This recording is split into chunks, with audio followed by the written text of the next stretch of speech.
cash register. What are the hot spots with dealing with threats, dealing with situations, communication? So here the gun comes out, and now cashier draws a gun on him. So was able to de-escalate that scenario. And the guy, which is kind of unsure of himself, walking in there smoking, who knows what he was on or where his mental state was at the time, but a very lackadaisical attitude. Now, I don't care if you have training or not, you're going to be able to pick up on this. This is where the whole idea of, whoa, what if you're in a movie theater and a threat walks in and everybody's pulling guns out and it's like the wild, wild west? Well, that's just not the case because you know where the threat came from. You can feel what the good guy feels like. And in this case, he's picking up on that lackadaisical attitude. The problem is that they've got a counter, a huge obstacle in front of these guys. So pause it here. And I want to break this down because it's important, this reactionary gap. Now, you're going to have to climb over that. This is something that's going to stop you and hinder you from closing the gap with this guy and really crashing that gap appropriately. Because right now, I don't have the confidence that I'm going to be able to accomplish that and just jump over the counter and seamlessly grab onto that arm. So there's a couple things happening here. He instinctively pushes his arm out to push that danger away, which the actual block to the arm looks good. The problem is that there's nothing else I can do besides that when he starts to retract or pull back. He knows he's armed. The other guy's oblivious to it because he has it on his hip. It's that push away danger and it's that reactionary gap. It's also one of our weapon principles. It's also one of our combative principles, weapon side back. So as he pushes away, you see his right hip clear, and then he puts his hand on his gun. Perfect position to be able to conceal my draw, push away danger. Now, the problem is that he's drawing on an already drawn gun. Why did this end up working for him?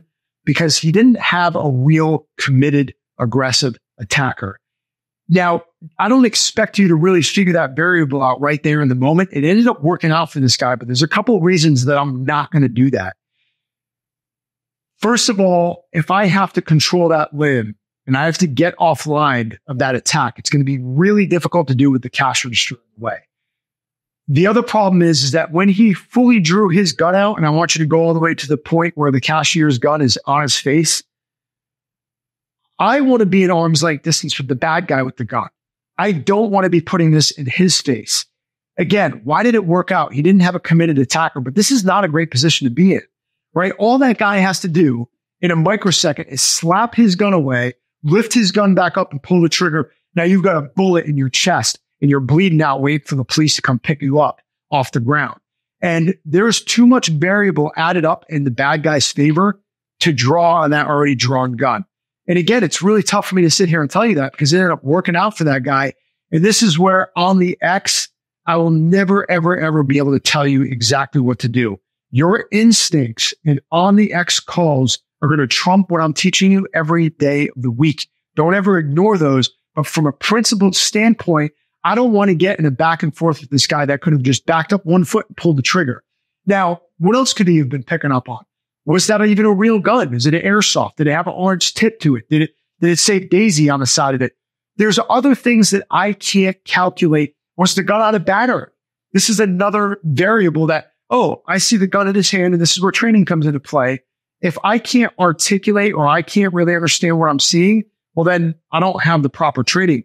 But in a microsecond, from the training that I have, I can say, okay, that gun's out of battery. It's not loaded. It doesn't even have a magazine in it, or it's unsafe. There's a bunch of things I can pick up on that are going to allow me to get to that point.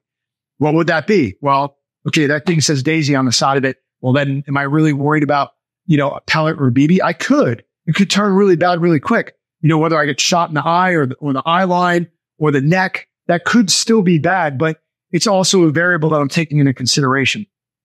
Maybe the gun's out of battery, where I know he's going to do a malfunction drill now, where I could seamlessly draw and take a shot if I needed to. These are things to consider. They're really important dynamics to control and understand. I think at this point, for me, I would have tried to at least figure out what this guy wanted. We're going to see other videos like this in the future where it's like, if that guy came for cash, was it worth going through that back and forth, increasing the variable to a point where I could have got shot and you could have just stepped away to just give the guy what he wanted and make him walk away. Now, I'm already armed at this point, so it might be in the position where I give that guy a bunch of cash, but I'm shielding my firearm. Or maybe he knew the gig was up already and he sensed something that the guy picked up on his firearm as well, where the gig's up now, I kind of have to draw or he's going to pull the trigger. These scenarios and these pathways that you could take depending on the action and the reaction, you guys can do the math on some of this stuff. Ending principle here with that gun being out is not having it in his face, regardless of what he did. It was an intimidation factor that I don't think it was worth the risk. That guy could have easily grabbed for the gun, pulled it away. You could have drawn on the guy and still been able to have a control position, commanded him to drop the gun if you felt like that was necessary. Again, the time that you're playing with is extremely finite in that moment. And all we can continue to do here on this show as you guys ask these questions and we break down these videos is to say that proper training is going to save your life. Proper training in this scenario is going to save your life. So he blocked the gun. He realized that he really couldn't do anything about it. He drew his own gun out with weapon side back, stuck it in his face. He mitigated it because he didn't have a committed attacker, but there was way too much risk there. I think that at least I would have drawn the gun and pulled back and assessed his response. Guy starts lifting his arm up. Well, that's a threat. To me right away, if that guy started to lift his arm up at all and start to point that threat, which is harmful to me, my life, anybody else around me, that's where I'm going to take a shot and pull the trigger and assess if I need to take a secondary shot or not. Do my scans, figure it out if he has any other buddies with him, and then call for help at that point. So hopefully at least there's a lot of information there. I teach these micro scenarios in days and hours of courses to really talk about what's going on here. There's a lot of nuances in here, at least for you guys to walk away with the idea of, wow, I didn't think about that before. I didn't consider that. Always trust your instinct, and the variables on the exit are going to drive your action. You have to understand that there's risk always associated with taking these levels of action. Somebody comes there for something. Is it worth your life? It's a great scenario to break down, and we're going to see a lot more like this that we'll be able to talk about in the future.